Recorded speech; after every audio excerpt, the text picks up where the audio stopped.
Hey, before I get started, it's going to be a quick video today. I've had a rough day with my symptoms and stuff. I've had some people talk to me and they've said that it's most likely just the stress and anxiety. I'm going to have to find some ways to treat it. I hope that I'll make more and more progress. I have been getting better at dealing with it. I hope that I'll be in good shape to get BASARA. Right now, the total for BASARA is $55. And it's going to be about 80 when you factor in the PayPal fees and stuff like that, and the markup on Play Asia. So we're looking at about $25 out from it. I think at this point maybe I can bum 25 bucks off somebody, but right now, the same deal. I'm going to have my stuff in the description. I'm just going to play through a quick map here. I don't really feel like doing a whole 10-minute level right now.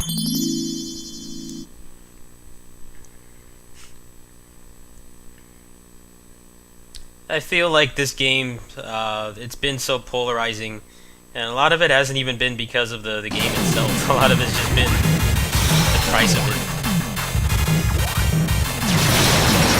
I don't regret my purchase, even though the game was a little rough around the edges when it first came out.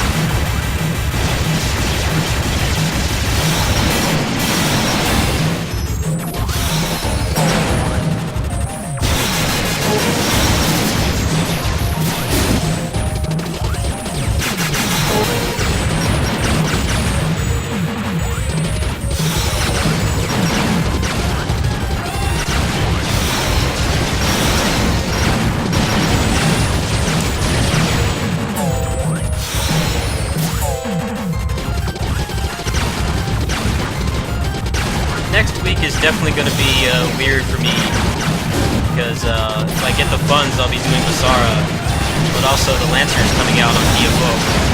That's going to be like super hardcore gaming for me, that's for sure.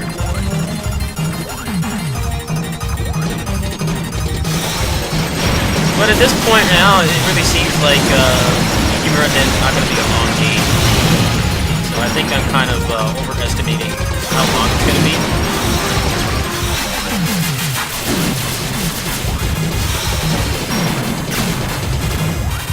It's hard to tell. What I'd really like is tag mode in the Son of the Trials. Like, that's what I'm personally holding out for, but I don't know if it will happen at this point.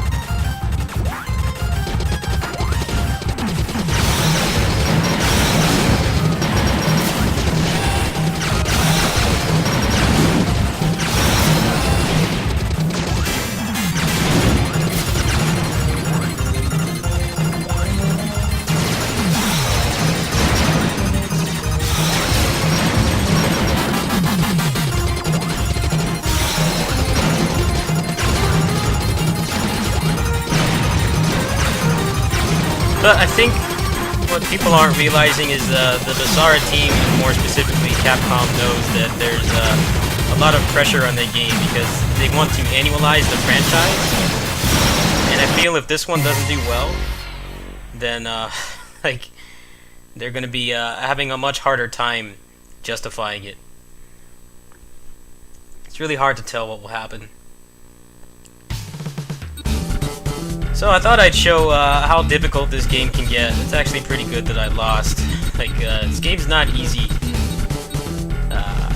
One of the things that's bad about this game is that there's no training mode. So there are some bosses that are very difficult to fight in isolated situations. Sometimes you'll get them towards the end of a level, and the levels can be up to 10 minutes long, even longer than that, depending on how long it takes you to fight the bosses.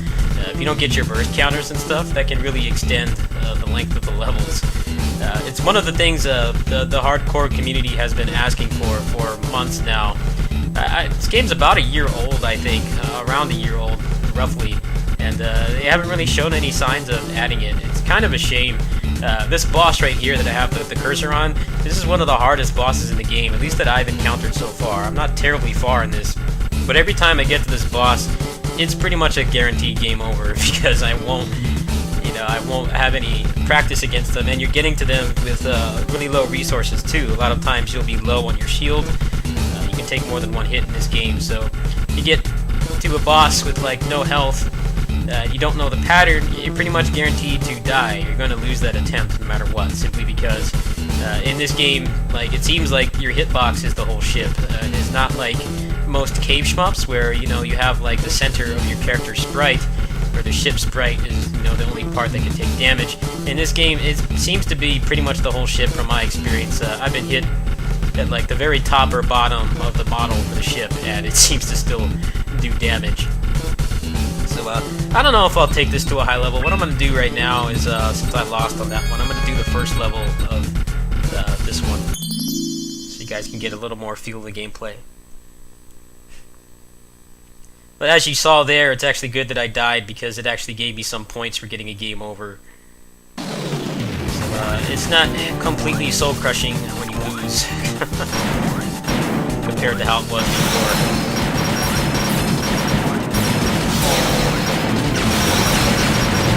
Kind of like when City of Heroes came out, like that game had the death system where if you died, it took you a while to clear off your death from the experience, but you were always gaining experience regardless.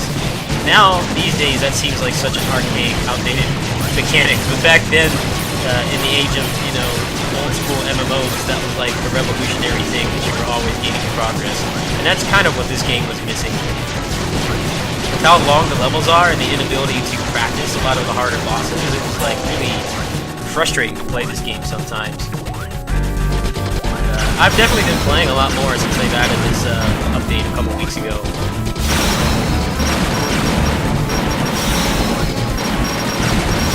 They could still do more to improve the overall experience of this game, but it's nice that they are taking some steps.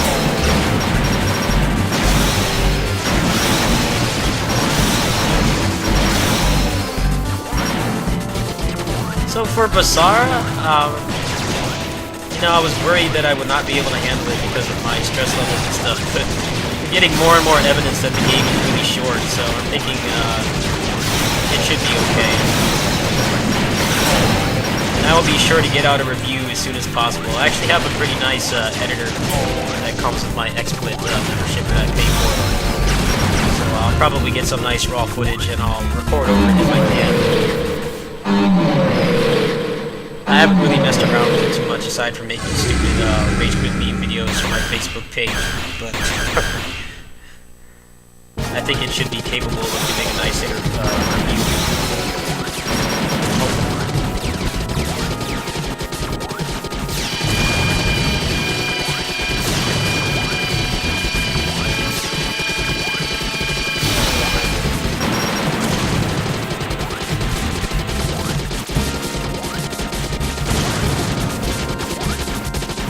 So you can look, if you're looking at the ship while I'm playing, and you look at the size of the bullets, you can see that it's actually pretty easy to get hit in this game, simply because of how large your hitbox is.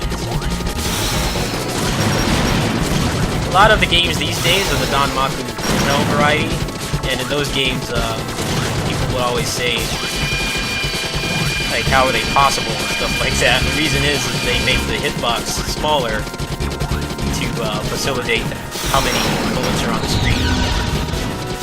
Whereas in games like this, the hitbox is pretty much the entire ship. Like, I know Gradius 5 is kind of like a middle ground between bullet hell and a more traditional shmup, but in that game, the hitbox is pretty much strictly just the cockpit of the big fighter.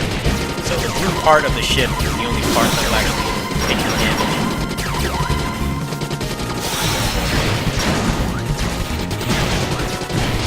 So after playing a lot of bullet hell shmups, it was kind of a hard adjustment to play this simply because the hitbox is so much larger.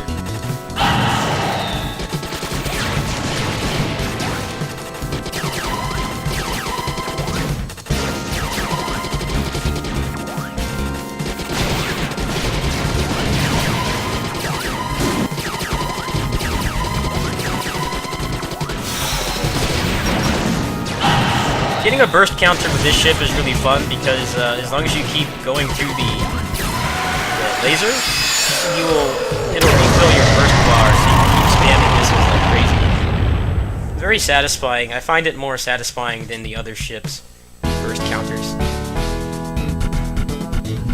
But I'm gonna go ahead and end this video there since it's already getting a little long. But basically, about $25 away from Yukimura Den, so I'm going to do the usual, put my stuff in the description. Hopefully I'll be able to get it. Right now it seems like the game is going to be shorter than people think, so I don't think the workload's going to be too crazy. I should be able to, in the event that I do get the last bit funded, because I can't afford it otherwise, I should be able to get out some pretty nice reviews. I'll try to put out some guides as well, and then the rest is probably just going to be casual play.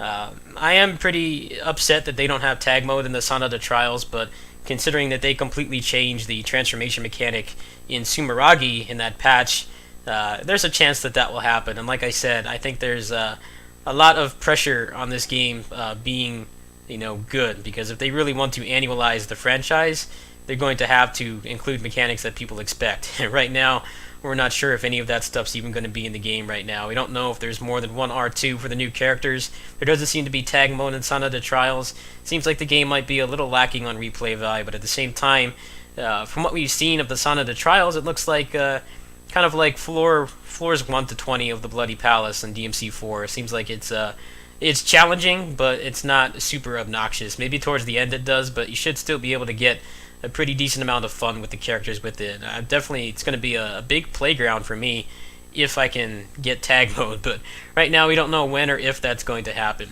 So once again, $25 away from it. I hope that I'll be able to get the cash one way or another. And let me know if you guys want to see more of this. I know it's not everyone's cup of tea, but I don't really have a whole lot else to do right now. The rest of the week is probably going to be, I will do a PSO2 port review series. I'll try to get up some match videos or some MOM mode, Guilty Gear footage, and then I'm not sure what's going to happen after that. On Tuesday, they will be adding the Lancer for DFO, so I will definitely be streaming that. Whatever event they have is probably going to be really amazing, so I'm going to try to knock that out. And then Wednesday is going to be BASARA, but judging how late that they update the PlayStation Store, it's probably not going to be until Thursday that I actively start covering the game. I don't even know if there's going to be a pre-order. If there is a pre-order, then that changes things significantly, but I also can't really use the mic late at night, so Thursday for sure is when I'll be doing the game if I have the funds for it.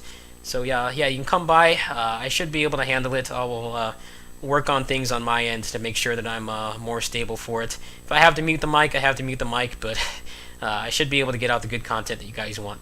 Anyway, I'll catch you guys later. I will do a full run of this level since I'm actually got a bit